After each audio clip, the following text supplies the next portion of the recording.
একজন মুসলিম পুরুষ কি একাধিক বিয়ে করতে পারে? যদিও একজন স্ত্রীকে নিয়ে সচ্ছলভাবে থাকার কোনো রকম সামর্থ্য নেই, তাই বিয়ের অনুমতি আছে কি? একজন স্বামী তার স্ত্রীর কাছ থেকে সম্মান দাবি করতে পারবে যে আল্লাহর কাছে একমাত্র গ্রহণযোগ্য দিন ইসলাম। আর এটা বলা ঠিক হবে না যে কোনো ধর্মই খারাপ। মুহাম্মদ সাল্লাল্লাহু আলাইহি ওয়াসাল্লাম সম্পর্কে কিছু বলেছে? এটা কি সত্যি যে যিশু আবার আসবেন? খ্রিস্টানরাও কি এটা বিশ্বাস করে? প্রশ্নের উত্তর দেওয়া বেশ কঠিন, তারপরে যথাসাধ্য চেষ্টা করবো ইনশাল্লাহ। ইসলাম ধর্মে একজন স্বামী তার স্ত্রীর কাছ থেকে সম্মান দাবি করতে পারে। তবে আমি আগেও বলেছি, পবিত্র কোরআনে সূরা বাকারা অধ্যায় 2 আয়াত 187, হুন্না লিবাসুল লাকুম ওয়া আনতুম লিবাসুল লাহুন্না, যে তারা তোমাদের পরিচ্ছদ, তোমরা তাদের পরিচ্ছদ। স্ত্রী তার স্বামীর পরিচ্ছদ, স্বামী তার স্ত্রীর পরিচ্ছদ। একইভাবে স্বামীও তার স্ত্রীর আবেগ অনুভূতিকে সম্মান করবে। স্বামী স্ত্রী দুজনে একে অন্যকে সম্মান করবে। একজন মুসলিম পুরুষ কি একাধিক বিয়ে করতে পারে? যদিও একজন স্ত্রীকে নিয়ে সচ্ছলভাবে থাকার কোনো রকম সামর্থ্য নেই। আসলে এক একজনের কাছে সচ্ছলতা জিনিসটা এক এক রকম। কেউ বলতে পারে যে সচ্ছলতা বলতে আমি বুঝি 5 বেডরুমের একটা অ্যাপার্টমেন্ট, তারপর একটা মার্সিডিজ গাড়ি। সচ্ছলতা জিনিসটা আপেক্ষিক। পবিত্র কোরআন যেটা বলছে সূরা নিসা অধ্যায় 4 আয়াত নম্বর 3, পছন্দের নারীকে বিয়ে করো 2, 3 বা 4 জন, তবে সুবিচার করতে না পারলে একটা বিয়ে করো। এখানে শর্ত হলো সুবিচার করতে হবে। ধরেন আপনার একটা মার্সিডিজ গাড়ি আছে আর আপনি ঠিক করলেন যে 2টো বিয়ে করবেন। মার্সিডিজটা বিক্রি করে দেন, 2টো টয়োটা কিনে 2 স্ত্রীকে আপনি দিয়ে দেন।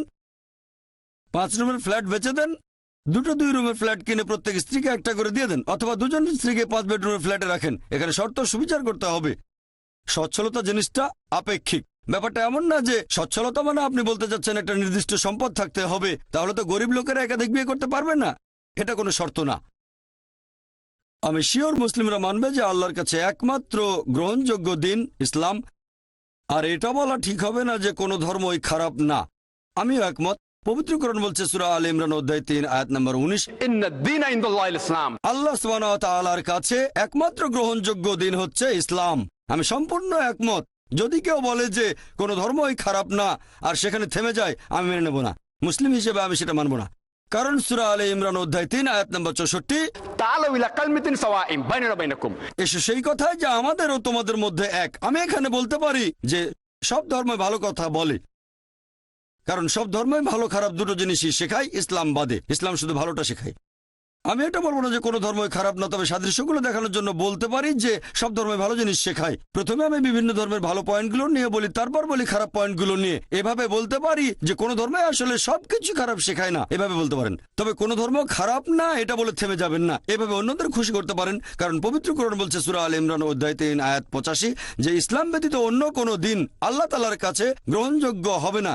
যদি কেউ ইসলাম বাদে অন্য কোনো ধর্ম অনুসরণ করে, সেটা শেষ বিচারের দিনে আল্লাহর কাছে গ্রহণযোগ্য হবে না।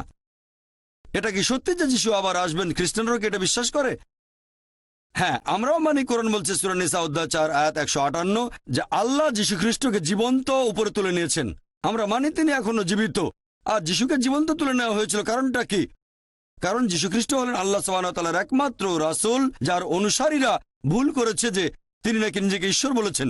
পুরোটাই ভুল বুঝেছে যে যিশু নাকি ঈশ্বর বলে নাকি দাবি করেছেন। তাকে তুলে নেওয়া হয়েছে নতুন কিছু শেখানোর জন্য না। পবিত্র কোরআন বলছে সূরা মাইদা অধ্যায় 5 আয়াত নম্বর 3, আজ আমি তোমাদের দিন সম্পূর্ণ করলাম আর মনোনীত করলাম ইসলাম, তোমাদের প্রতি অনুগ্রহ সম্পূর্ণ করলাম। ইসলাম ধর্ম সম্পূর্ণ, নতুন কিছু যোগ করা যাবে না বা বিয়োগও করা যাবে না। ঈসা আলাইহিস সালাম নতুন কিছু শেখানোর জন্য আসবেন না, আসবেন খ্রিস্টানদের বলতে যে আমি কখনোই ঈশ্বর বলিনি আমি ঈশ্বর। আর পবিত্র কোরআন বলছে সূরা মাইদা অধ্যায় 5 আয়াত 116, যীশু খ্রিস্ট আল্লাহ তাআলাকে বলবেন, হে আল্লাহ সুবহানাহু ওয়া তাআলা, তুমি সাক্ষী থাকো, আমি কখনোই বলিনি আমার উপাসনা করো, বরং বলেছি আবুদুল্লাহ, আল্লাহর ইবাদত করো, রাব্বি ওয়া রাব্বুকুম, তিনি আমার ও তোমাদের প্রভু। একই ধরনের কথা আছে বাইবেলে। সেদিন সব লোকজন এসে যীশু খ্রিস্টের উদ্দেশ্যে বলতে থাকবে, হে প্রভু, আমরা আপনার নামে অনেক আশ্চর্য আর অলৌকিক কাজ করেছি। যীশু তখন তাদের বলবেন, তোমরা সবাই পাপী, এখান থেকে চলে যাও, আমি তোমাদের কাউকে চিনি না। এটা কাকে বলবেন? মুসলিমদের? হিন্দুদের? বলবেন খ্রিস্টানদের, তোমরা সবাই পাপী, আমি তোমাদের চিনি না, এখান থেকে চলে যাও। যিশু আবার পৃথিবীতে আসবেন খ্রিস্টানদের শুধরে দিতে, নতুন কোনো ওহী আনবেন না। মুহাম্মদ সাল্লাল্লাহু আলাইহি ওয়াসাল্লাম সম্পর্কে বাইবেলে ভবিষ্যৎবাণী কি আছে? দুটো প্রশ্ন একই। বাইবেলে মুহাম্মদ সাল্লাল্লাহু আলাইহি ওয়াসাল্লাম সম্পর্কে বেশ কিছু ভবিষ্যৎবাণী আছে। ওল্ড টেস্টামেন্টে আছে, নিউ টেস্টামেন্টেও আছে। যেমন ধরেন বুক অব ডিউটেরোনমি অধ্যায় 18 অনুচ্ছেদ 18, ঈশ্বর বলেছেন, আমি একজন দূত প্রেরণ করব তোমাদের ভাইদের মধ্য থেকে, যে হবে তোমাদের মতো, আর আমি তার মুখে আমার বাণী দেব, আমি যে আদেশ দেব তার মুখে সে কথা শোনা যাবে। খ্রিস্টানরা বলে এই ভবিষ্যৎবাণীটা যীশু খ্রিস্টের কথা বলছে। যদি ভালো করে দেখেন, যীশু খ্রিস্ট কিন্তু মুসা আলাইহিস সালামের মতো নন। খ্রিস্টানরা এভাবে বলে যে যিশু ছিলেন ইহুদি আর একজন রাসূল, সেজন্য তিনি মুসা আলাহিস সালামের মতো। যদি এই দুটো শর্ত দিয়ে ভবিষ্যৎবাণী পূরণ হয়, তাহলে বাইবেলে মুসা আলাহিস সালামের পর যত নবী রাসূলের কথা আছে, Solomon, Ezekiel, Isaiah, Daniel, Hosea, John, সকলেই এই ভবিষ্যৎবাণী পূরণ করবেন, কারণ তারা ছিলেন ইহুদি আর আল্লাহর নবী। ভালো করে দেখলে বুঝবেন এই ভবিষ্যৎবাণী মোহাম্মদ সাল্লাল্লাহু আলাইহি সাল্লাম ছাড়া অন্য কারো কথা বলছে না, কারণ মুসা আলাইহিস সালাম এবং মোহাম্মদ সাল্লাল্লাহু আলাইহি সাল্লাম দুজনে প্রাকৃতিকভাবে জন্মেছিলেন, যিশু খ্রিস্টভাবে জন্মাননি। মোহাম্মদ সাল্লাল্লাহু আলাইহি সাল্লাম আর মুসা আলাইহিস সালাম বিয়ে করেছিলেন, তাদের সন্তান ছিল। যিশু বিয়ে করেননি, তার সন্তানও ছিল না। তারা দুজনেই স্বাভাবিকভাবে মারা গেছেন। যিশু খ্রিস্ট স্বাভাবিকভাবে মৃত্যুবরণ করেননি, কোরআন বলছে তাকে জীবন্ত তুলে নেওয়া হয়েছে, কিন্তু বাইবেল বলছে যে যিশু খ্রিস্ট ক্রুশবিদ্ধ হয়ে মারা গেছেন। তাহলে মোহাম্মদ সাল্লাল্লাহু আলাইহি সাল্লামের সাথে মুসা আলাইহিস সালামের অনেক মিল, যিশু খ্রিস্টের সাথে মুসা আলাইহিস সালামের অত মিল নেই। এছাড়াও বলা হয়েছে তোমাদের ভাইদের মধ্য থেকে, আর আমরা জানি যে আরবরা ইহুদিদের জ্ঞাতি ভাই। এছাড়া বাইবেল আছে বুক অফ আইজায়া অধ্যায় 12 অনুচ্ছেদ 29 বলা হয়েছে যে একজন দূত আসবেন যিনি হবেন নিরক্ষর। যখন তাকে বলা হবে আপনি এটা পড়েন, তিনি বলবেন আমি পড়তে জানি না। আমাদের নবীর কাছে যখন প্রথম ওহী নাজিল হলো ইকরা, সূরা ইকরা অধ্যায় 6 আয়াত নাম্বার 1, ফেরেশতা জিবরাইল বললেন ইকরা, আমাদের নবী বললেন ما أنا بقارئ আমি পড়তে জানি না। ভবিষ্যৎবাণীটা পুরোপুরি মিলে গেছে। এমনকি আমাদের নবীর নাম ওল্ড টেস্টামেন্টে আছে, সং অফ সলোমন অধ্যায় নাম্বার 5 অনুচ্ছেদ নাম্বার 16।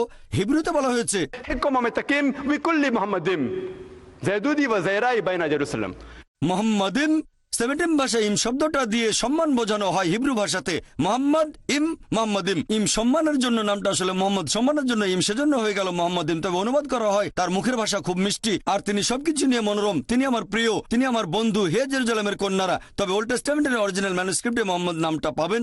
নিউ টেস্টামেন্টে দেখবেন গসপেল অফ জন অধ্যায় 14 অনুচ্ছেদ 16তে, গসপেল অফ জন অধ্যায় 15 অনুচ্ছেদ 26-এ সেখানে বলা হয়েছে আমাদের প্রিয় নবী আসবেন সাহায্যকারী হিসেবে। তারপর আছে গসপেল অফ জন অধ্যায় 16 অনুচ্ছেদ 7। কিন্তু আমি তোমাদের সত্য কথা বলছি, তোমাদের জন্য ভালো হবে যদি আমি চলে যাই, কারণ আমি যদি না যাই তাহলে সেই সাহায্যকারী আসবেন না, তবে আমি যদি যাই তাহলে তাকে পাঠিয়ে দেব। খ্রিস্টানরা বলে এই সাহায্যকারী হলো পবিত্র আত্মা। তবে এখানেই বলা আছে যে সাহায্যকারী শুধুমাত্র তখনই আসবেন যদি যীশুখ্রিস্ট চলে যান। আর আমরা জানি যে বাইবেলের পবিত্র আত্মা আগেও ছিল, যেমন যীশুখ্রিস্টের জন্মের সময় পবিত্র আত্মা ছিল যখন ব্যাপটাইজড হন। তাহলে এই ভবিষ্যৎবাণী পবিত্র আত্মার কথা বলছে না, এটা বলছে আমাদের প্রিয় নবী মুহাম্মদ সাল্লাল্লাহু আলাইহি ওয়াসাল্লামের কথা। এছাড়াও আপনারা দেখবেন গসপেল অফ জন অধ্যায় 16 অনুচ্ছেদ 12 থেকে 14 বলা হয়েছে আমি তোমাদের অনেক কথা বলতে চাই, তবে এখন তোমরা সেটা সহ্য করতে পারবে না, কারণ যখন সত্যের আত্মা আসবেন তিনি তোমাদের সত্যের পথে নিয়ে যাবেন। প্রত্যেক নবী রাসূল পরবর্তীতে আরেকজন নবীর ভবিষ্যৎবাণী করেছেন যে সর্বশেষ চূড়ান্ত নবী মুহাম্মদ সাল্লাল্লাহু আলাইহি ওয়াসাল্লাম, তারপরে আর কেউ আসবেন না। একটা লেকচার আমি দিয়েছিলাম মুহাম্মদ সাল্লাল্লাহু আলাইহি ওয়াসাল্লাম in various religious scriptures, Hindu ধর্মগ্রন্থ, বৌদ্ধ ধর্মগ্রন্থ, পার্সি ধর্মগ্রন্থ, ইহুদি ধর্মগ্রন্থ, খ্রিস্টান ধর্মগ্রন্থ। বিস্তারিত জানার জন্য লেকচারটা দেখতে পারেন। ইসলামে অস্থায়ী বিয়ের অনুমতি আছে কি? অনেক মুসলিম এটা বিশ্বাস করে, একটু ব্যাখ্যা করবেন? আচ্ছা, সময় তো শেষ।